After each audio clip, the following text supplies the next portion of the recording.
So first of all, I'd just like to introduce myself. My name is Harry Lidъл, and I just want to say thank you for this amazing opportunity to speak to people on the other side of the world, sort of about my life and what inspires me. So I discovered the ocean sort of at a young age, and I want to talk to you about how it changed my life and how it helped me to understand the importance of living with our world rather than just taking from it. I'm a scuba diver from the city of Cairns in far north Queensland, as I'll show you here, on the doorstep of the Great Barrier Reef. I'm 17 years old and I'm about to graduate from high school. I have a great passion for the ocean and underwater photography. The moment I was old enough to dive, my parents took me diving. I can still remember my first breath underwater. It was impossible to describe. You feel as if you have always been part of that world, as if you belong there. But unfortunately, you've got to come up eventually because reality catches up to you. And as much as you love to, you can't stay underwater. I've really fallen in love with that alien world, and I spend almost every opportunity I get back there as part of that ecosystem.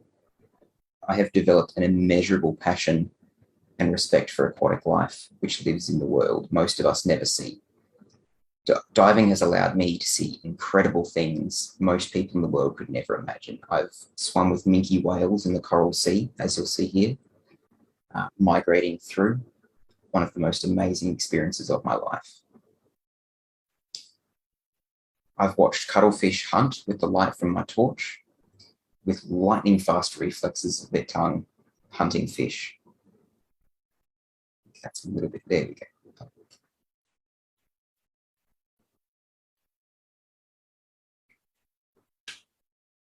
I've spent time with clownfish, working in symbiosis with their protective anemones. I've been surrounded by sharks on night dives, deep underwater. I've spotted lionfish, turtles, stingrays. I've seen pretty much everything. I've spent New Year's Eve on a dive boat, meeting wonderful people. The experiences I've gone through are not just inspiring, they're life-changing.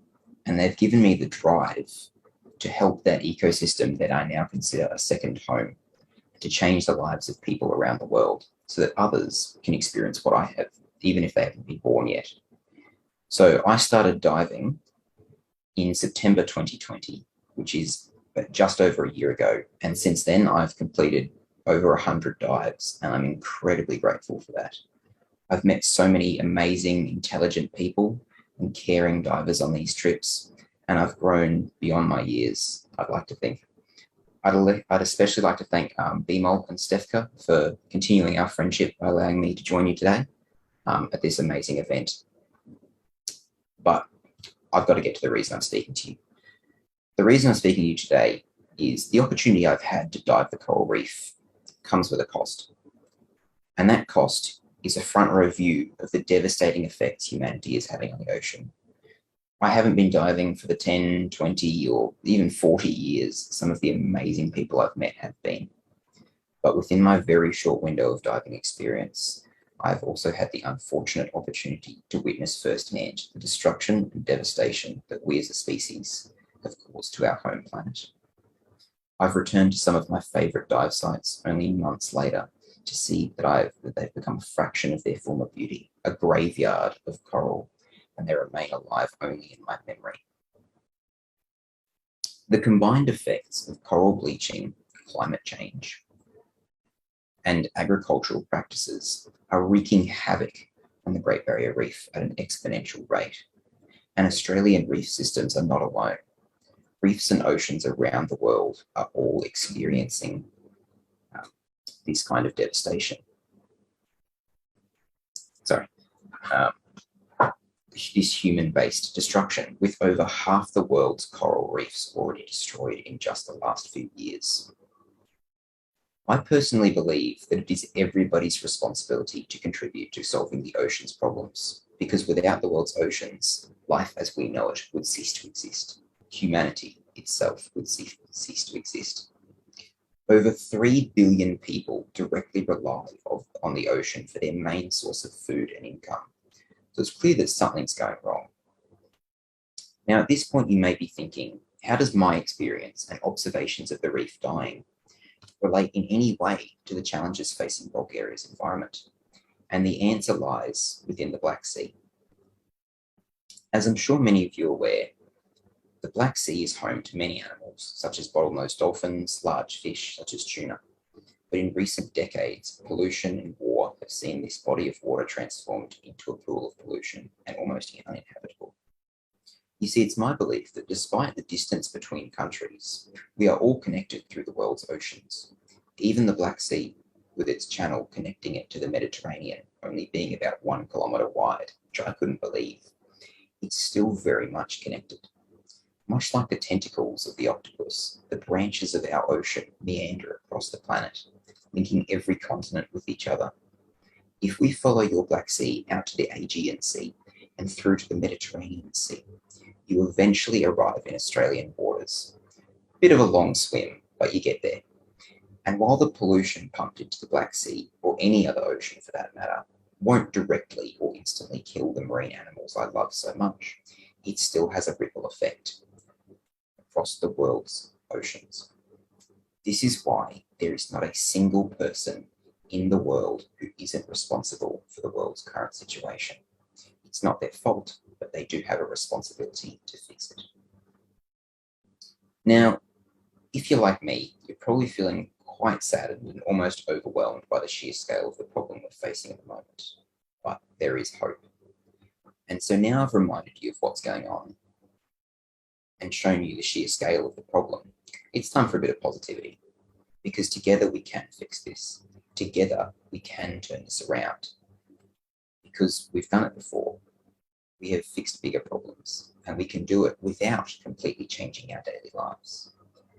I would say it's almost impossible to change someone's behaviour, because nobody likes change.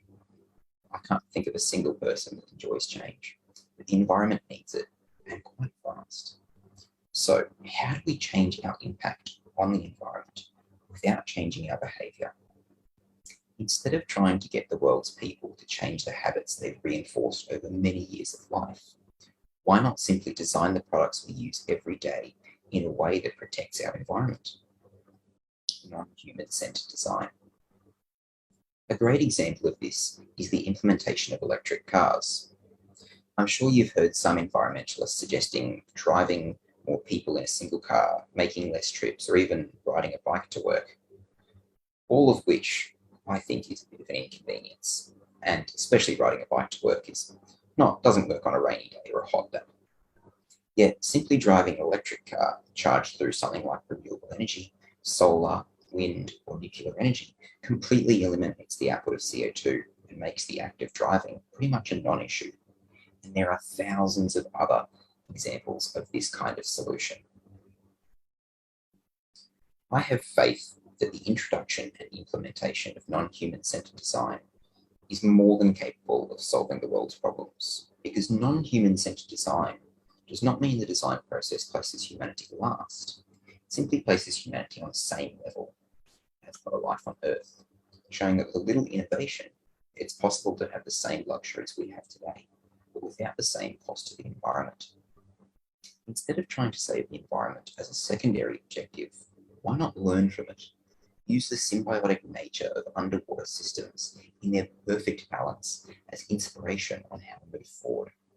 Because the future of humanity is balancing on the decisions we make today. The way we treat the environment now will have a profound effect on the future of tomorrow. But with better design, I believe the future can be symbiotic. Let's focus on changing the way we design, manufacture, and promote our needs and wants as much as possible.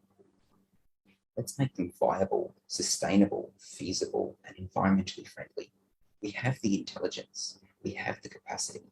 With just a small bit of effort and will, we can work together towards saving our home.